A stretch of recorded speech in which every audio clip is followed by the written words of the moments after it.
Haleluya. Bene data nshuti z'umusaraba dusangiye kwizera, twongeye kubaramutsa mu izina rya Yesu Kristo umwami wacu. Amahoro y'Imana abane namwe mwebwe muduteze amatwi, muri iki gihugu cy'u Rwanda, muri no hanze y'iki gihugu cy'u Rwanda. Imana yacu ibahe umugisha.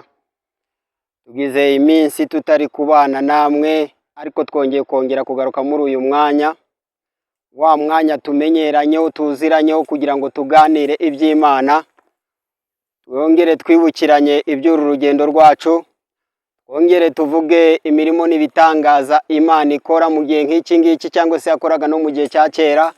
Imana yacu rero nihabwe icyubahiro. Amazina yanjye rero ni Pastor Makuza Alphonse, mukurikirana ku buhanuzi butavangiye, mukadukurikirana kuri Irabihondaguye TV. Naho ngaho mukunda kudukurikiranira mukatwumva neza ubutumwa dutambutsa mu ijambo ry'Imana Imana iduhaye. Aka kanya rero cyangwa se iyi myaka cyangwa iki gihe Imana iduhagurukije mu gihe nk'iki, igihe kigoye cyane, igihe kiruhije cyane, igihe abantu bari kwigendera uko bishakiye, igihe abantu bari guhindura inyigisho z'ibyanditswe, igihe abantu bari kugenda uko batahamagawe, igihe abantu bacitse intege, igihe abantu batari kugaruka mu mwanya w'Imana neza, igihe abantu bayobye inzira, igihe abantu bageze mu gihe cyo gushidikanya. Ariko Imana iduhagurukije mu gihe nk'iki kugira ngo tubwire abanyarwanda ukuri kw'ijambo, tubereke inzira y'umusaraba, tubereke icyerekezo bakwiriye gucamo mu byerekeranye n'uru rugendo kugira ngo ntibacike intege. Mwakoze cyane rero mwebwe muduteze amatwi kuri uyu mugoroba. Ni ngewe twongeye kuvugana, ni ngewe twongeye kuganira ibyerekeye iby'uru rugendo turimo, iby'ubuzima bwa gikristo, ubw'imibereho ya gikristo, iby'ubuzima duhura nabwo. Niyo mpamvu twongeye kubonana muri uyu mwanya kugira ngo twongere tuganire ku by'uru rugendo, tubwirane amagambo y'ihumure, tubwiranye amagambo akomezanya kugira ngo dukomeze kuba mu cyerekezo cy'umwuka, aho kugira ngo tuyobe inzira tujye kure y'Imana. Birashoboka ko waba ugiye kure y'Imana, birashoboka ko intege zawe ubayemo muri iki gihe zaba zitumye ujya kure y'Imana, ariko ni byiza kugaruka hafi y'Imana kubw'amagambo y'Imana meza adufasha kugira ngo tubashe gukomeza uru rugendo mu nzira ya gikristo. Amazina yanjye rero namaze kubibwira, nigiye musanze mukurikirana ku buhanuzi butavangiye, nigiye mukomeje kumva ku buhanuzi butavangiye kuri YouTube channel yitwa ubuhanuzi butavangiye, nigiye mukomeje kumva kuri Irabihondaguye TV. Akenshi tuzagenda tubonana mu mpuguro zitandukanye cyangwa se mu biganiro bitandukanye. Imana ibaho umugisha. Tugiye kwinjira muri uyu mwanya w'ijambo ry'Imana, ariko mbere yuko twinjira mu mwanya w'ijambo ry'Imana, tugiye kubanza dusenga Imana. Imana idushigikire muri uyu mwanya, Imana ihagararane natwe kugira ngo imanure amavuta yongere gusesekara kuri twebwe, twongere gutangaza iri tangazo, kuko dufite itangazo ry'amahoro ritangariza bemera Kristo nk'umwami n'umukiza wabo, ibemera kugaruka kwakira amahoro meza abonekera ku Mana. Nicyo gituma rero tugiye kubanza gusenga Imana, kuko dutangira dusenga tukaza gusoza dusenga, kugira ngo ibyo tuvuga Imana kandi bigira imizi, bigira umumaro hagati y'ababyumvise, bibateze intambwe, bakure mu mwanya, bashyire no mwiza wo kugarukira Imana. Nicyo gituma rero tugiye kubanza gusenga. Mana Data mu izina rya Yesu Kristo uri Imana, ntabwo ujya uhinduka irubasha, abantu barahinduka muhabwe icyubahiro n'Imana. Ndagushimiye kubw'aya masaha wongeye kunyemera kugaruka imbere y'ubwiza bwawe. Ndagushimiye kubw'aya masaha wongeye kunyemerera uyu mwanya nongeye guhagarara muri uyu mwanya mu izina rya Yesu Kristo muhabwe icyubahiro. Uyu mwanya wari uwuzi, uyu mwanya ntabwo wagutunguye, wari uzi kuzaba mu gihe nk'iki. Uwiteka Imana yacu muhabwe icyubahiro. Reka rero ubanze udutunganye, ubanze utwejeshe amaraso yawe. Ijambo ryawe ritubwira neza ngo ushaka kuvuga ibyawe abanze ave mu bidatunganye. Reka rero tuboneze, utwambike ikanzu yera mu izina rya Yesu Kristo, utwambura umwambaro uriho ibizinga cyangwa se ibinkanyari shitani yaduteje mu izina rya Yesu Kristo. Twongere kwambikwa umwenda wera mu izina rya Yesu Kristo. Nicyo gituma turi imbere y'ubwiza bwawe. ubwo duhagarara tuvuga ijambo ryawe, ingabo z'ijuru zururukiye guhagararana natwe, zururukire kuduhagarikira mu izina rya Yesu Kristo. Icyo turwanije n'imbaraga zose zikuzimu mu izina rya Yesu Kristo, imbaraga zirwanya abera, imbaraga zirwanya abasenga mu izina rya Yesu Kristo, izo nizo dushize munsi y'ibirenge byacu. Reka data uganze ugabe, uri Imana. Ibyo byose mbisabye nizeye izina rya Yesu Kristo, amen. Rero twongeye gusenga Imana, Imana itwemerera kuboneka muri uyu mwanya kugira ngo twongere tuvuge iri jambo. Tubumbure Bibiliya zacu, abafite Bibiliya, kugira ngo tubashe kuganira rero muri uyu mwanya amagambo Imana yaduhaye. Turasoma mu gitabo cy'Itangiriro ibice ni bitatu. Igitabo cy'Itangiriro ibice ni bitatu.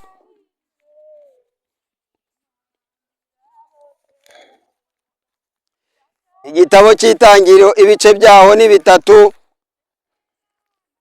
Tugiye gusoma duhereye ku murongo wa 8.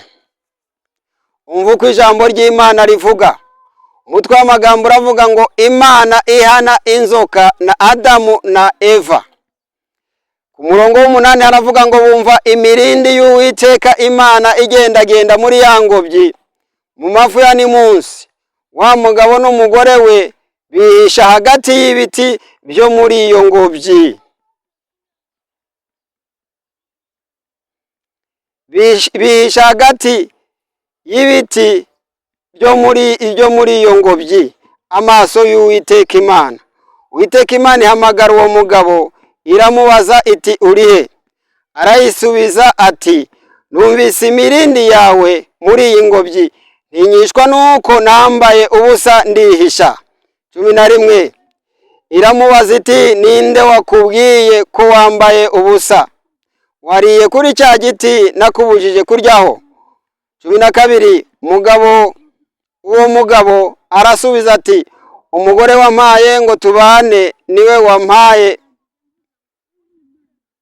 Umugore wampaye ngo tubane niwe wampaye ku mbuto z'icyo giti ndazirya. Uwiteka Imana ibaza uwo mugore iti icyo wakoze icyo ni iki? Umugore arayisubiza ati inzoka yanshukashutse ndazirya. Uwiteka Imana ibwira inzoka iti kuko ukoze ibyo uri ikivume kirengeje amatungo yose n'inyamaswa zo mu ishyamba zose. Uzajya ugenda ukurura inda, uzajya urya umukungugu iminsi yose y'ubugingo bwawe. Nzashyira urwango hagati yawe n'uyu mugore, hagati y'urubyaro rwawe n'urwe. Ruzagukomeretsa umutwe, nawe uzarukomeretsa agatsitsino. Dusimbuke dusome ku murongo, tugeze ku murongo wa 16.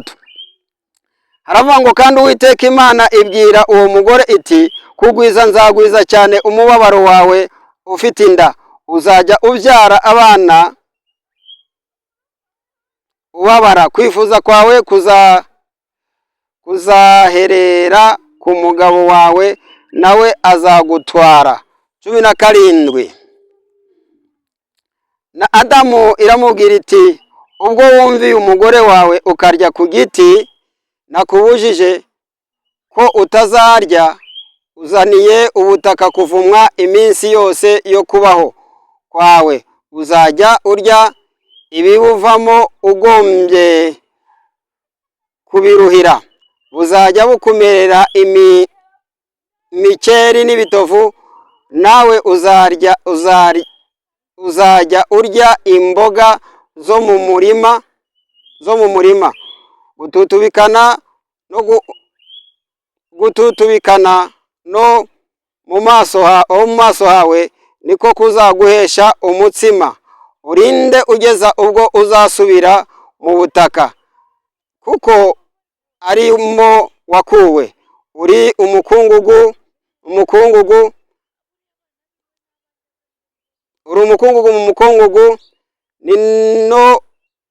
nimo uzasubira. Uwo mugabo yita umugore we Eva, ariko ari we nyina w'abafite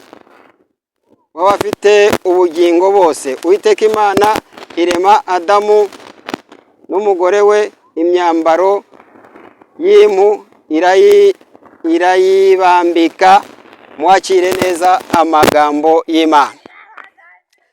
Turanezerewe rero kuri uyu mugoroba, dusomye amagambo abantu benshi bazi cyangwa se abantu benshi bamenyereye, amagambo aboneka mu gitabo cy'Itangiriro. Iki gitabo cy'Itangiriro kirimo amateka menshi yo kuremwa kw'isi n'uko umuntu yabayeho mu buzima bwe kugira ngo yitwe umuntu. Nyisoma aya magambo nayahaye intego ivuga ngo ingaruka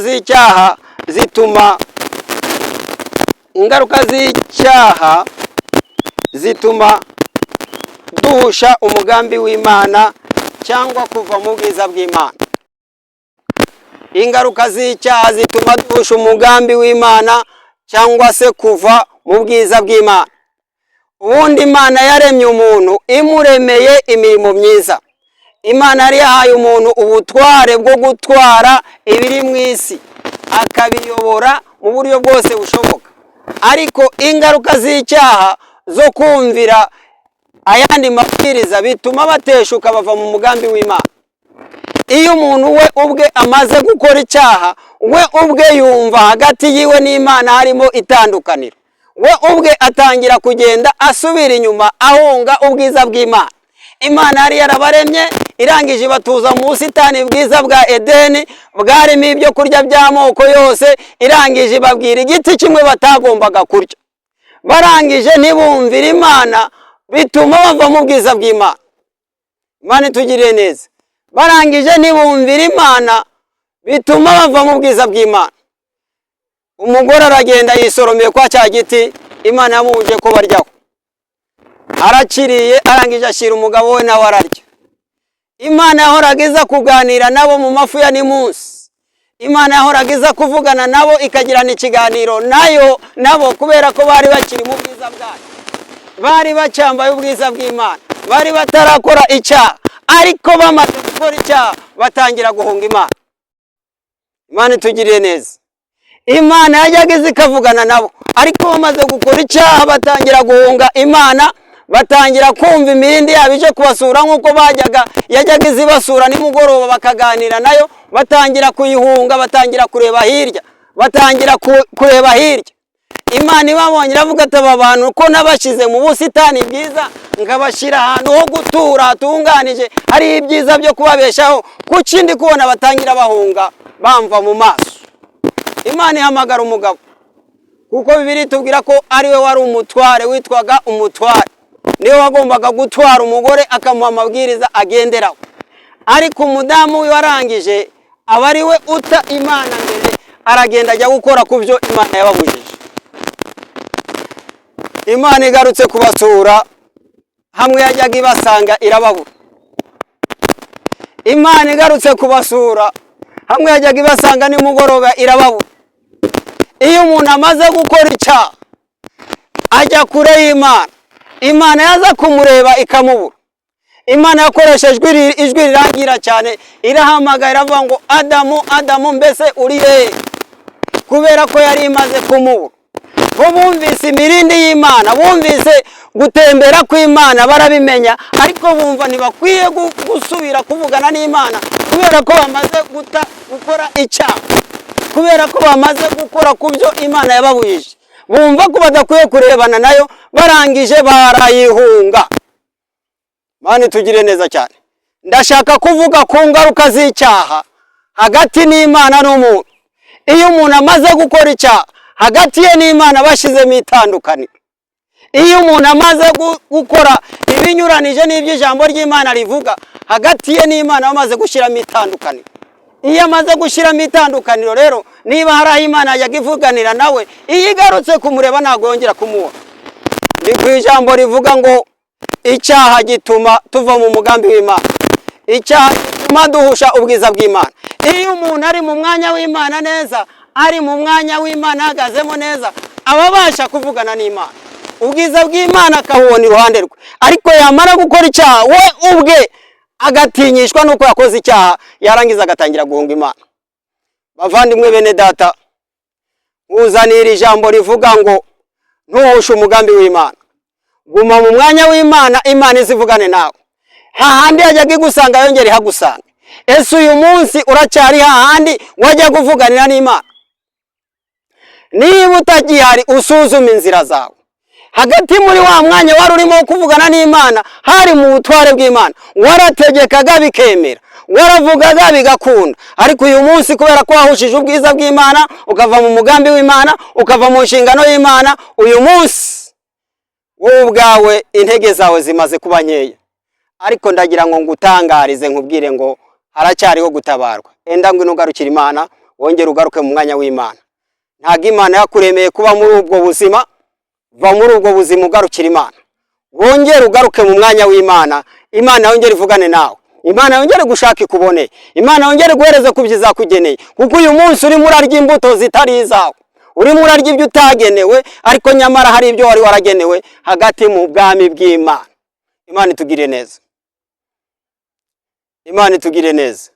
Ndavugana nawe rero untega amatwi kandi uri kunyumva kuri iki gicamunsi, kugira ngo aya magambo yakire nk'ayawe. Wowe umaze kureka inzira y'Imana, wowe umaze kuva mu mwanya w'Imana, aho Imana yagusangaga ntago ari ikigusanga. Uyu munsi ntago ukivugana nayo, hagiyeho urukuta rwawe hagati n'Imana kubera icyaha, nawe uratangira urahunga. Ariko ndagira ngo nkubwire haracyariho gutabarwa, haracyari imbabazi z'Imana. Cya bugufi wemerera Imana, Imana ikugire neza. Murakoze cyane, Imana ibaha umugisha. Mana Data wa twese uri mu ijuru, turagushimiye kubw'aya magambo. Aziye igihe tuzi neza ko nta jambo rijya rimanukira ubusa.